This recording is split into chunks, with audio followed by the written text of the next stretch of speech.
ترکی میں دہائیوں سے جاری طالبات پر ظلم کی داستان کو کوئی بھی ترک رہنما سوائے رجب طیب ایردوان کے ختم کرنے کی جرات ہی نہ کر سکا۔ ایردوان نے ظلم کو ختم کر کے نہ صرف حجاب پوش طالبات کے لیے یونیورسٹیوں کے دروازے کھول دیے بلکہ سرکاری اداروں میں فرائض سر انجام دینے کی بھی راہ ہموار کر دی۔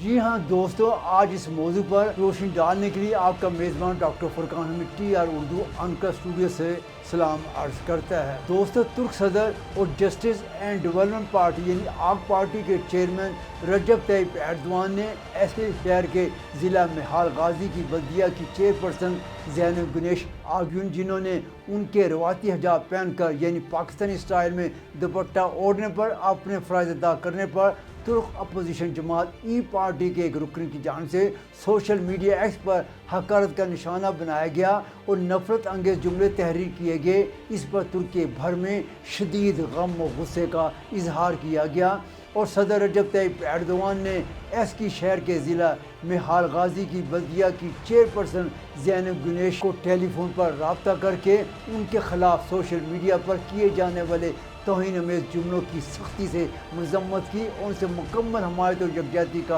اظہار کیا۔ Yüz bayanla grup toplantımıza geliyorsun. Bembeyaz geliyorsun. Sen zaten beyazsın. Ama sen şimdi inkılabi bir dönüş yaptın. Ya baksana ne diyor ya? Şu sivil anayasayı getirin de diyor bizi kurtarın diyor işlerden diyor. Be kızım ya, darbe anayasasından kurtarmak için biz elimizden geleni zaten yapıyoruz. Şu anda da çalışıyoruz. İnşallah onu da başaracağız. Ama bunu tabii Mihal Gazi başarmış olacak. Beraber inşallah. Bak şu anda biz MYK toplantısındayız. Bütün arkadaşların selamları var.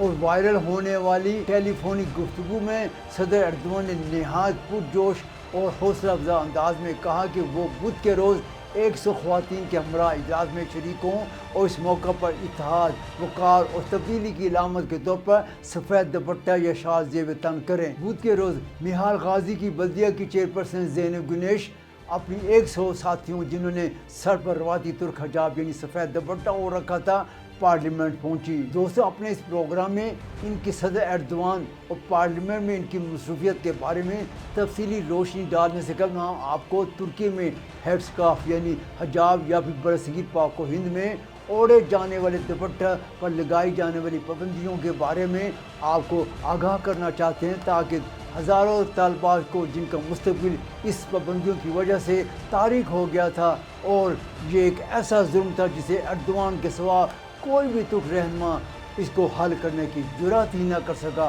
کے بارے میں معلومات فراہم کریں گے۔ تو آئیے پہلے اس ظلم بھری داستان پر ایک نگاہ ڈالتے ہیں۔ ترکی کی تاریخ میں ہیڈ اسکارف یا حجاب کا موضوع ایک ایسا موضوع ہے جو صرف ترکی کی سیاست نہیں بلکہ ایک پوری نسل کے احساسات، قربانیوں اور جد و جہد کی داستان ہے۔ حجاب یا ہیڈ اسکارف کا مسئلہ محض لباس کا معاملہ نہیں رہا بلکہ یہ ریاستی شناخت، سیکولرزم کی تعبیر، جمہوریت، مذہبی آزادی اور خواتین کے بنیادی حقوق کے درمیان ایک طویل اور پیچیدہ کشمکش کی علامت بن گیا۔ گزشتہ 4 دہائیوں پر محیط یہ بحث کبھی عدالتی فیصلوں کی صورت میں سامنے آئی، کبھی فوجی اسٹیبلشمنٹ کے دباؤ کی شکل میں اور کبھی پارلیمنٹ اور یونیورسٹیوں کے دروازوں پر رکی ہوئی نوجوان طالبات کی آنکھوں میں آنسو بن کر۔ 1923 میں جمہوریت ترکی کے قیام کے بعد اس کے بانی مصطفیٰ کمال اتاتürk نے جدید مغربی طرز کی سیکولر ریاست کی بنیاد رکھی۔ ریاستی ڈھانچے سے مذہبی اثرات کو کم کرنا اس اصلاحاتی پروگرام کا بنیادی ستون تھا۔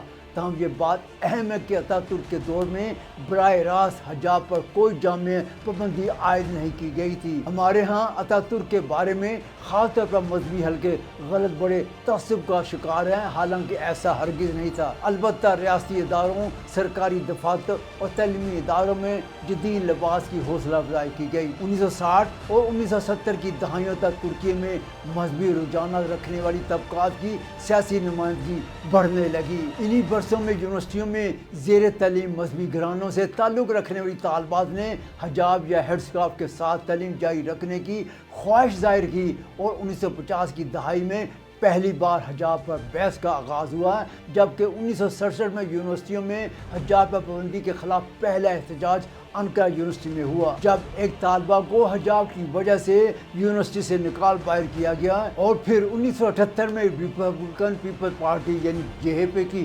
حکومت کے دور میں پہلی بار سرکاری طور پر پابندی عائد کی گئی، جس کے تحت تمام خواتین سرکاری ملازمین کے لیے سر ڈھانپنا ممنوع قرار دے دیا گیا۔ 1982 میں یورک ہائر ایجوکیشن کونسل نے لباس سے متعلق ضوابط کے ذریعے حجاب پر پابندی لگا دی، جسے بعد میں 1984 میں عارضی طور پر ہٹا بھی دیا گیا تھا۔ ابتدا میں یہ مسئلہ محدود سطح پر تھا، مگر 1980 کی فوجی مارشل لا کے بعد صورتحال یکسر تبدیل ہو کر رہ گئی۔ 12 ستمبر 1980 کے مارشل لا کے بعد ترکی میں ریاستی سیکولرزم کو مزید سخت انداز میں نافذ کر دیا گیا۔ 1982 کے آئین کے بعد ہائر ایجوکیشن کونسل یعنی یورک قائم کی گئی، جسے یونیورسٹیوں کے نظم و نسق پر وسیع اختیارات حاصل ہو گئے۔ اس ادارے کے ذریعے مختلف ادوار میں ایسے سرکولرز اور انتظامی احکامات جاری کیے گئے جن کے تحت یونیورسٹیوں میں غیر سیکولر اعلانات پر پابندی لگا دی گئی۔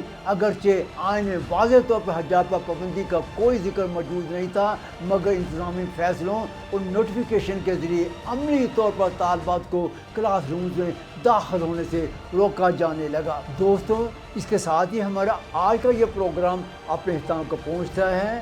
اگلے پروگرام کو ہم اسی موضوع کے ساتھ جاری رکھیں گے۔